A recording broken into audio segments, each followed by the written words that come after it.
Nigel, what needs to change in our political system to improve the economy? Pretty much everything, I would say. Nothing works, does it? Literally nothing works. From our education system, to our health service, to the lack of choice we face. I mean, look, it's really pretty irrelevant whether Sunak or Starmer becomes the next Prime Minister. The differences are marginal. Yes, if you're paying private school fees, Labour might hurt you a bit. Other than that, what's the difference? The Tories put forward a budget, Labour agree with it. They're all big state, they're all social democrat. They have so when you mean they're all big state, you mean they're controlled by higher global powers? They have encouraged, and it doesn't matter whether it's Blair or 14 years of Labour, their control over our everyday lives has increased massively. I think I've received more fines in the last year than the previous 40. You're doing 23 on the bloody embankment, you get a fine. I mean, it's unbelievable. What about the parking here, folks? How do you get on with that? I said I'd rather pay the fine than go through this agony. So, yeah, the level of state control over our lives, Rob, has gone up. The tax burden is now the highest it's been since 1948.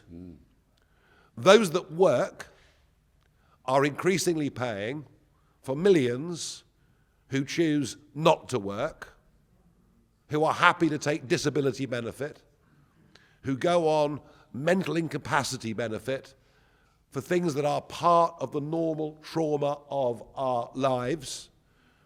Life is never a seamless path. Things go wrong for all of us in our lives.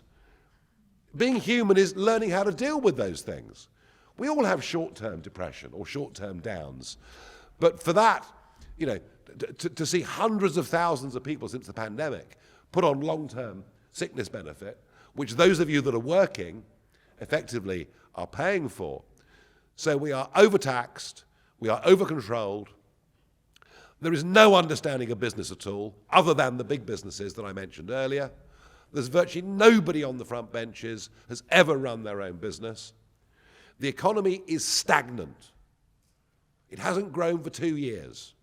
But we cheer if a quarterly figure is up 0.2 of 1%. You go back to the 50s, 60s, 70s, 80s, and 90s, we grew at 2.5% a year. That was what we expected. That went on for decade after decade. We have lumbered ourselves with a model of mass unskilled migration, which has driven productivity down. Now, we're still doing better than our neighbours in Europe. They're doing really badly, but that's cold comfort farm. So what needs to change? I think we need a complete wholesale change of I'm a radical now. I'm a genuine radical. I really think that our electoral system needs to change.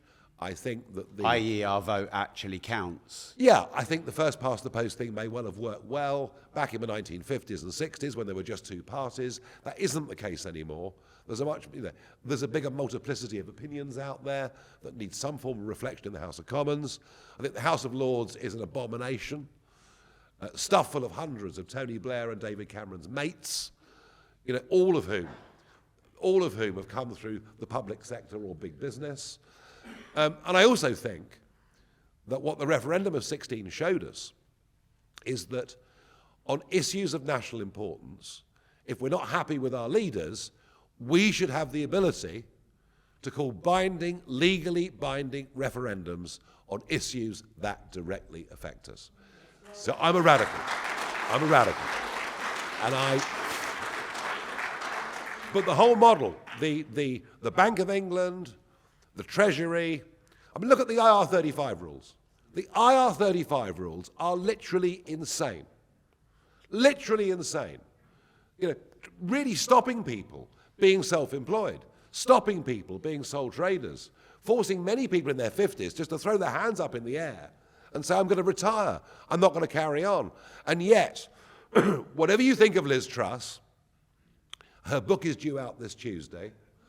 I've done an hour's pre-record with her, which will go out on the telly tomorrow and Tuesday. That's the first TV interview that she's done.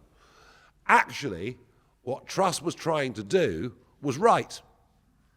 She wanted to keep corporation tax down at 19%, not increase it to 25%. Because obviously there's more money then, Rob, to reinvest for you guys in your own businesses. She wanted to completely look at the IR35 rules and scrap them, basically, to encourage as many people as possible to be self-employed or sole traders. A lot of what Truss was trying to do was right. Her problem was she was doing too much too soon. So was Liz Truss pushed out by... Liz Truss was pushed out. The Bank of England played a huge role. The eve of the budget, they sold gilts, government bonds, having spent the previous 12 years buying them. It was a deliberate attempt to spook the markets. The Treasury were against her. The International Monetary Fund were against her. The White House were against her.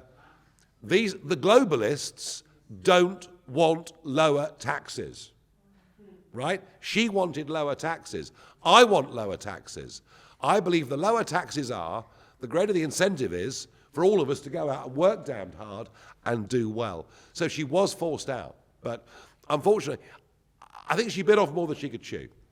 She did too much too soon. Does anybody remember the famous Morecambe and Wise sketch? When he's there with Andre Previn, and it's the big dun, dun, dun, dun, dun, dun. And Eric says he's a great concert pianist, and Andre Previn, the most famous conductor of the day, is there, and it's the big build-up. And then Eric's sort of, playing something silly on the piano. And Previn says to Eric Morecambe, "You're playing all the wrong notes." "No," says Eric Morecambe, "I'm playing all the right notes, just not necessarily in the right order." And that's what I think of Liz Truss's budget.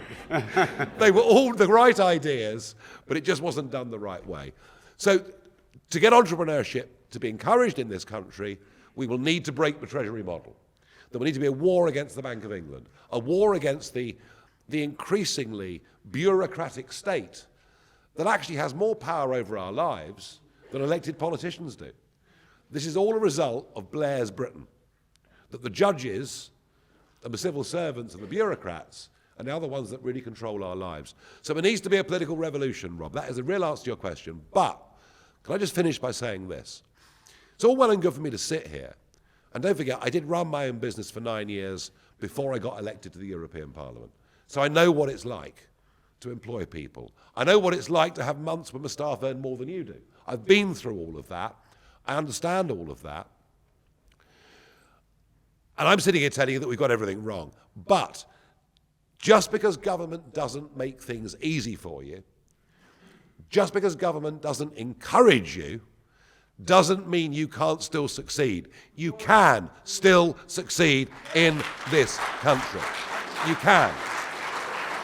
I just wish it was easier. Maybe you could lean more into politics, or maybe you could do more of the news and media. Can you give us a bit of a scoop on the next move for Nigel Farage? Well, I could do. I'm not going to, but I could do.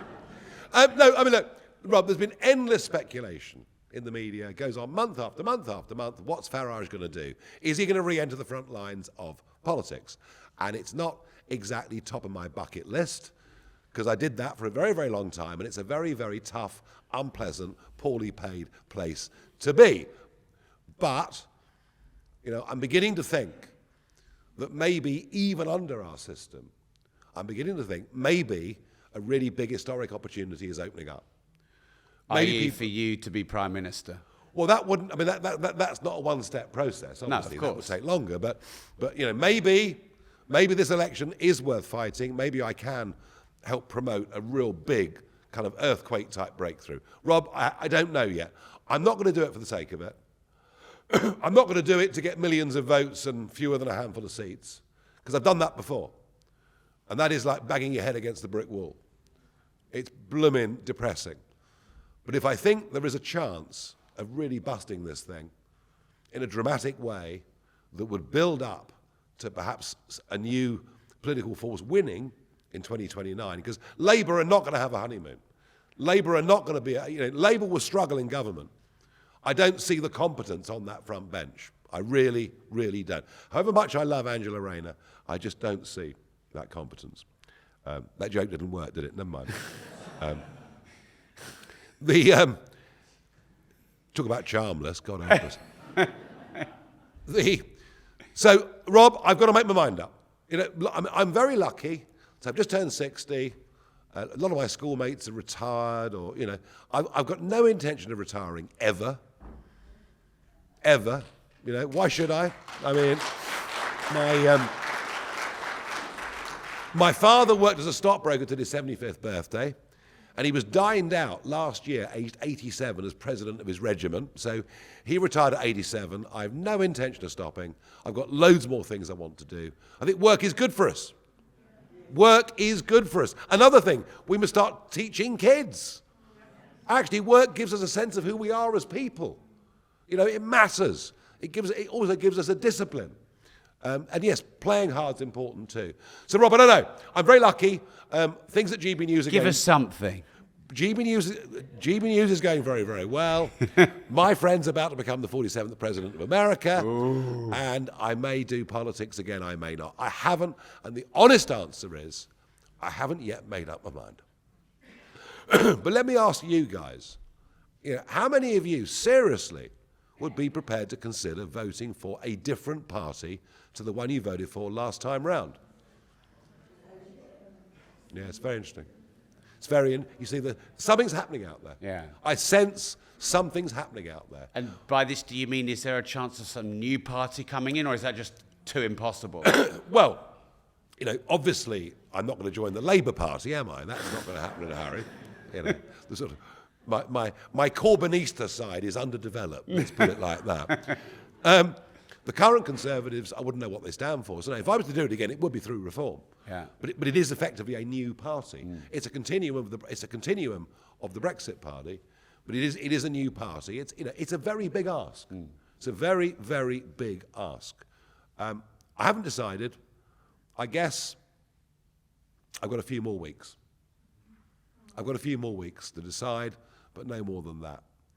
I can promise you, my family would much rather I never touched politics again. Will that influence my decision? No.